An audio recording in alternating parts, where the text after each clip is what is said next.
नमस्कार। कक्षा 6 से 12 के इतिहास को लेकर जो हमारा मिक्स वीडियो चल रहा है, श्रृंखला चल रही है, उसमें ये अगला वीडियो है। और इसमें देखिए पहला प्रश्न है, गायत्री मंत्र का उल्लेख किस वेद में किया गया है? तो जहाँ तक गायत्री मंत्र की बात है, तो गायत्री मंत्र है वो ऋग्वेद से लिया गया है। देखिए गायत्री मंत्र गुरु विश्वामित्र की रचना है और ये किसी सविता नामक देवता को समर्पित है। और गायत्री मंत्र के अंदर बुद्धि दान की कामना की गई है।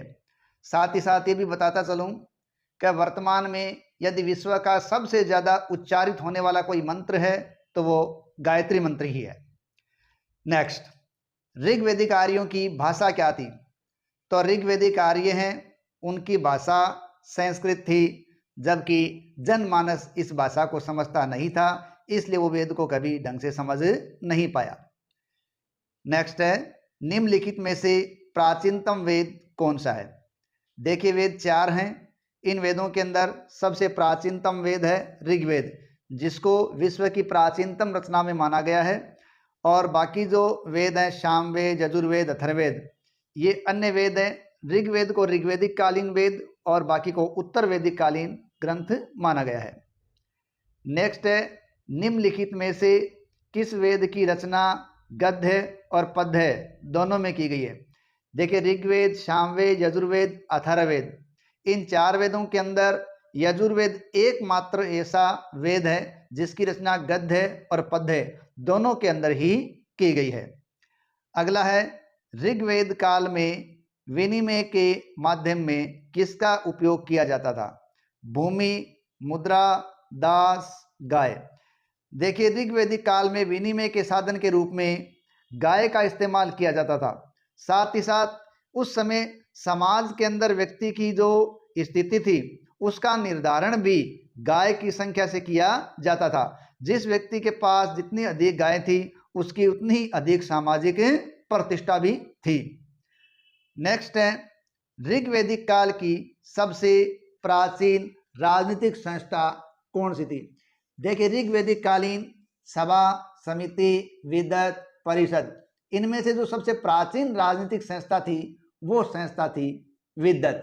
ठीक है, यह आर्यों की सबसे प्राचीन संस्था थी और इसमें कबीलाई तत्वों की प्रमुखता या प्रधानता थी। इसकी बैठक में सैनिक लूट के विभाजन संबंधी कार्यों का निपटारा अधिकांशतः हुआ करता था, लेकिन बाद में धीरे धीरे समय के साथ साथ ये जो संस्था है वो समाप्त होती चली गई। उसके बाद सभा और समिति का प्रभुत्व स्थापित हो गया था। नेक्स्ट प्रश्न है, निम्न में से कौन सा युग्म सुमेलित नहीं है? यहाँ नदियों के प्राचीन और आधुनिक नाम दिए गए हैं, उनका संयोग करना है। देखिए वितस्ता, झेलम, ये सही बात है। वितस्ता है वो झेलम का ही प्राचीन नाम है। ठीक है, विपाशा या व्यास, एक ही नदी का नाम है। व्यास नदी का ही प्राचीन नाम क्या है? विपाशा। पुरुषणी या रावी, तो रावी नदी का प्राचीन नाम क्या है? वो है पुरुषणी। लेकिन कुंभा ये स्वास्तु नदी का नाम नहीं है, ये यहाँ गलत है। नेक्स्ट प्रश्न देखिए, पार्श्वनाथ द्वारा प्रतिपादित 4 महाव्रतों में महावीर स्वामी के द्वारा कौन सा व्रत जोड़ा गया? देखिए जैन धर्म के पुरोधा पार्श्वनाथ द्वारा, ध्यान रखिए, देखो जैन धर्म है उसकी स्थापना आदिनाथ या ऋषभ देव के द्वारा मानी जाती है। और जैन धर्म के 23वें जो तीर्थंकर थे पार्श्वनाथ, उन्होंने 4 अणुव्रत या महाव्रत प्रतिपादित किए: सत्य, असत्य, अहिंसा और अपरिग्रह। लेकिन इन 4 महाव्रतों में बाद में 24वें आचार्य या 24वें तीर्थंकर महावीर स्वामी द्वारा एक 5वां अणुव्रत या महाव्रत जोड़ा गया और ये था ब्रह्मचर्य।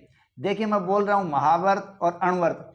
देखिए जब कोई सन्यासी, जैन आचार्य इन व्रतों का पालन करता है तब तो ये कहलाते हैं महाव्रत, लेकिन जब कोई गृहस्थ इनका इस्तेमाल करता है, पालन करता है, तब उनको अणुव्रत कहा जाता है। तो जैन धर्म में सत्य, अहिंसा, असत्य, अपरिग्रह और महावीर स्वामी द्वारा जोड़ा गया 5वां व्रत है ब्रह्मचर्य था। अगला प्रश्न है, जैन धर्म में त्रिरत्न क्या है या त्रिरत्न है? सम्यक दर्शन, सम्यक ज्ञान, सम्यक चरित्र, सभी। तो यहाँ उत्तर होगा ये सभी। तो जैन धर्म के 3 रत्न हैं, सम्यक ज्ञान, सम्यक दर्शन, सम्यक चरित्र। अगला हमारा प्रश्न है, महावीर स्वामी का जन्म कहाँ हुआ?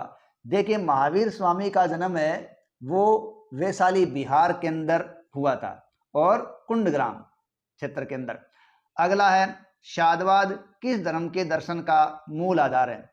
शादवाद है वो जैन धर्म के सिद्धांत का या जैन धर्म के दर्शन का एक मूल आधार है। शादवाद के सिद्धांत को सप्तभंगीय सिद्धांत भी कहते हैं, जिसका मतलब है किसी एक रूप में किसी चीज को नहीं देखा जा सकता, उसको देखने के 7 रूप हैं। तो वो जैन धर्म का शादवाद या सप्तभंगीय सिद्धांत कहलाता है। नेक्स्ट प्रश्न है, प्रथम जैन संगीति का आयोजन कहाँ किया गया था? देखिए, जैन धर्म के अंदर 2 सम्मेलन या 2 संगीतियों का आयोजन किया गया है। इनमें जो पहली संगीति है वो पहली संगीति पाटलिपुत्र के अंदर आयोजित की गई थी। पाटलिपुत्र वर्तमान का पटना ही है, ये विशेष ध्यान रखें, ठीक है।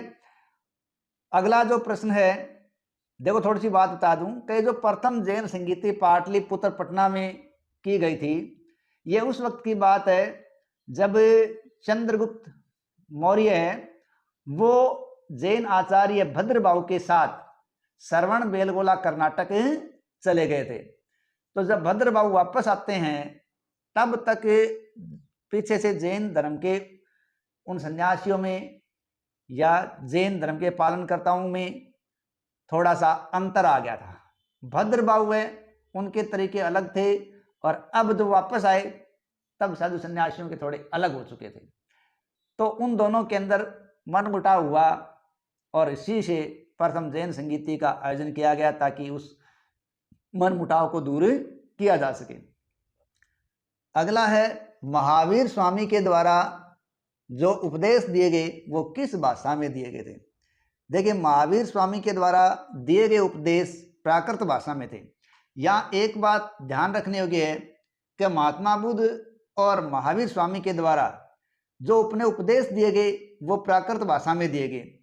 इससे क्या फर्क पड़ा? इससे ये फर्क पड़ा कि प्राकृत भाषा को जनमानस आसानी से समझ जाता था, इसलिए इनके अपने संदेशों को जनमानस तक पहुंचाने और जनमानस को अपनी तरफ आकर्षित करने में काफी योगदान मिला था। क्योंकि उससे पहले वेदों का बोलबाला था जिसकी भाषा संस्कृत थी और जनमानस उस भाषा को, उनमें कहे शब्दों को, विचारों को आसानी से समझ पाने में असमर्थ था। साथ ही साथ वेदों के द्वारा जब वर्ण व्यवस्था है ब्राह्मण, क्षत्रिय, वैश्य, शूद्र बता दी गई, तो शूद्रों को तो उपरोक्त तीनों वर्णों की सेवा का दायित्व सौंप दिया गया था। तो इसलिए शूद्र अपने आप को उपेक्षित मान रहे थे। तो धीरे धीरे जब महावीर स्वामी और महात्मा बुद्ध थे, क्षत्रियों के द्वारा एक नया उपदेश दिया गया और उसमें शूद्रों को भी बराबर का अधिकार दिया गया और उपदेश जब उनके समझ में आसानी से आ गए तो वो जैन धर्म और बौद्ध धर्म की ओर आकर्षित होते चले गए। ठीक है, तो यही है हमारा आज का बिंदु, यही समाप्त होता है। आशा आपको पसंद आया है। प्लीज़ लाइक, कमेंट और शेयर जरूर करें। जय हिंद, जय भारत।